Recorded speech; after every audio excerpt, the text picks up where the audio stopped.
Lots of us drive older cars that don't have built-in Bluetooth for streaming music from our iPhones or Android devices.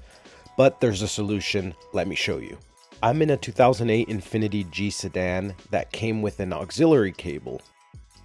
The cable plugs into the armrest on one end, and the other end has a 30-pin connector that looks like this. These cables were pretty common in other car brands as well, so if you have an Audi, Volkswagen, Mercedes, or even a Porsche with this type of cable, you'll be able to play music via Bluetooth right from your phone. Let me show you how it works. It's pretty straightforward. First, let's make sure the iPod cable is securely connected. In some cars, this cable is located in the glove box. Connect the 30-pin side to the Bovee Bluetooth adapter. Wait a few seconds until you see the blue light turn on. If you don't see a blue light come on, then your car might not be providing enough power to the adapter. Check your cable, make sure it's working and not damaged. If it is damaged, replace it with a new one. If the cable is fine, but you're still not getting enough power, you're gonna need a power boosting adapter. How it works is that you connect this adapter to the 30-pin cable side, then you connect the Bovee to the adapter. The last step,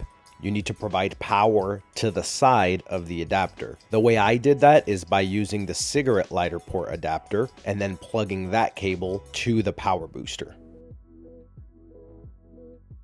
Once the blue light turns on, open the Bluetooth settings on your phone. Wait for the name Bovee to appear under Pair New Device. Click on it, then it'll ask you to enter a 4-digit code.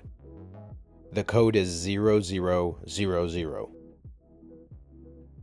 Now that we successfully connected to the phone, let's switch to the car stereo from radio to iPod. And there you have it. Now you can play music straight from your phone. The best part? It also integrates with your car's radio and steering wheel buttons, so the skip forward, backward, volume up, and volume down buttons will work. With the Bovee installed, the car automatically switches to Bluetooth for calls, and when the call ends, it switches back to the music. Now you can listen to and control your music wirelessly. If you found this video helpful, please hit that like and subscribe button. If you're interested in checking out the Bovee, I put links in the description of this video. Thank you for watching.